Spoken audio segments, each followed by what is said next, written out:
High বন্ধুরা, আবারও আমার চ্যানেলে তোমাদের সবাইকে স্বাগত। বন্ধুরা, আজকে এসএসসি জিডি 2025 যে ভ্যাকেন্সিগুলি বেরিয়ে এসেছে তোমাদের, সেই এক্সামগুলো হয়েছিল কিছুদিন আগে। তোমাদের যে আনসার কি দেওয়া হয়েছে তার উপর, তোমাদের যে সিটগুলি পরীক্ষা হয়েছিল তার উপর ভিত্তি করে, ঠিক আছে, তোমাদের একটা কাট অফ আমি নিজে থেকে বানিয়েছি। কীরকম যেতে পারে তার উপর একটা ভিত্তি করে তোমাদের কাট অফটা তৈরি করেছি। তোমাদের প্রতি বছরই ভ্যাকেন্সি যখন আসে, তখন ভ্যাকেন্সির সাথে পরবর্তী সময়ে আবার কিছু ভ্যাকেন্সি যোগ হয়। তাতে তোমাদের খুব ভালো হয়, কাট অফটা কিছুটা কম যায়। এবারও হয়তো তোমাদের শোনা যাচ্ছে যে তোমাদের কাট অফটা তো তোমাদের আগের থেকে কম যেতে পারে, ঠিক আছে। প্লাস কারণ কি, আবার এক্সাম একটু হাই যাওয়ায় কিছু কিছু সিটে একটু হাই গিয়েছে, এবং ভ্যাকেন্সিও বাড়বে, সে বাড়তে পারে। সে অনুযায়ী তোমাদের কাট অফটা কম যেতে পারে আগের 2024-এর তুলনায়। তো আমার নিজের থেকে একটু বানিয়ে তোমাদেরকে আমি বলছি কীরকম যেতে পারে, ঠিক আছে। তোমাদের কাট অফগুলি প্রথমে আমি বলবো যে ফিমেলদের কাট অফ নিয়ে, ঠিক আছে। ফিমেলদের কাট অফটা তোমাদের, যারা তোমরা ইউআর আছো, তোমাদের ইউআর, যারা তোমরা ইউআর ক্যান্ডিডেট আছো, তোমাদের 63+ যাওয়ার সম্ভাবনা বেশি, ঠিক আছে। 60+ তোমরা যারা নাম্বার তোমরা পেয়েছো, হ্যাঁ, তোমাদের সম্ভাবনা সবথেকে বেশি 63+, ঠিক আছে, যারা ইউআর আছো। নেক্সট হলো এসসি ক্যান্ডিডেট যারা তোমরা আছো 58+, ঠিক আছে। যারা তোমরা এসসি ক্যান্ডিডেট আছো, তোমরা 58, হ্যাঁ, প্লাস যেতে পারে, ঠিক আছে। তোমরা ষাটের মধ্যে থাকলে তোমাদের সিলেকশন হওয়ার সম্ভাবনা, হ্যাঁ, বেশি দেখা যাচ্ছে। এবং যারা তোমরা এসটি ক্যান্ডিডেট আছো, তোমাদের 50, ঠিক আছে, 50 যেতে পারে।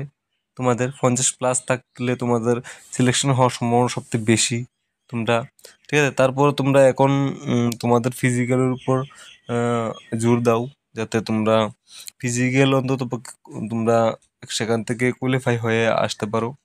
হ্যাঁ, এমন হতে পারে, কেন কি দেখো, কিছু কিছু যারা একটু বেশি নাম্বার হাই নাম্বার পেয়েছে, তারা যদি ফিজিক্যাল কোয়ালিফাই না হয়, তখন কিন্তু কাট অফটা কম যেতে পারে, ঠিক আছে।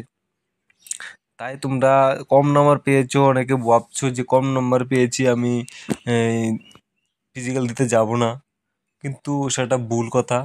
তোমাদের ফিজিক্যালে যখন নাম আসবে তোমরা মিস করবে না যাওয়াতে, ঠিক আছে। তো এখন আমি মেলদের, ছেলেদের যে কাট অফটা কত যেতে পারে তার উপর একটা তোমাদের বলছি। যারা তোমরা ইউআর ক্যান্ডিডেট আছে, তোমাদের 75+ থাকবে, ঠিক আছে। 75, তোমরা যারা 75 তোমরা পেয়েছো, বা তোমরা 75-এর মধ্যে আছো, তোমরা সিলেকশন হওয়ার সম্ভাবনা সবচেয়ে বেশি, ঠিক আছে। তা তোমরাও সেখানে গিয়ে ফিজিক্যালের জন্য ভালো করে, ঠিক আছে, তুমি প্র্যাকটিস করো। যারা এতে কমও পেয়েছো, ঠিক আছে, যারা তোমরা 75-এর নিচে আছো, 60, তোমরাও নিজেরা প্র্যাকটিস করো। বলা যায় না যে তোমাদের কাট অফও কম যেতে পারে, এমনকি কাট অফ কম যেতে পারে, ভ্যাকেন্সি একটু বেশি বাড়ায়। এবং এর আগে বলেছিলাম যে তোমাদের যে কিছু সিটে একটু হাই গিয়েছে, ঠিক আছে। তা সে শর্তে তোমাদের কাট অফটা তোমাদের কম যেতে পারে, প্লাস ভ্যাকেন্সি বাড়বে, সেই অনুযায়ী বলছি তোমাদেরকে, ঠিক আছে। তো এসসি ক্যান্ডিডেট যারা তোমরা আছো 68, ঠিক আছে, 68 তোমরা যারা পেয়েছো 68+, তোমাদের সিলেকশন হওয়ার সম্ভাবনা সবথেকে বেশি, ঠিক আছে। তো এসটি ক্যান্ডিডেট যারা আছে, এসটি, হ্যাঁ, ছেলেদের মধ্যে এসটি ক্যান্ডিডেট তোমাদের 53+ থাকতে হবে, ঠিক আছে।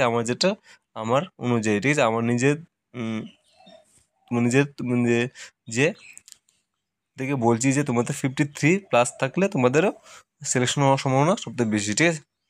ওবিসি যারা আছে, ওবিসি ক্যান্ডিডেট তোমাদের 110 থাকতে হবে, ঠিক আছে, 110, হ্যাঁ, প্লাস থাকতে হবে তোমাদের।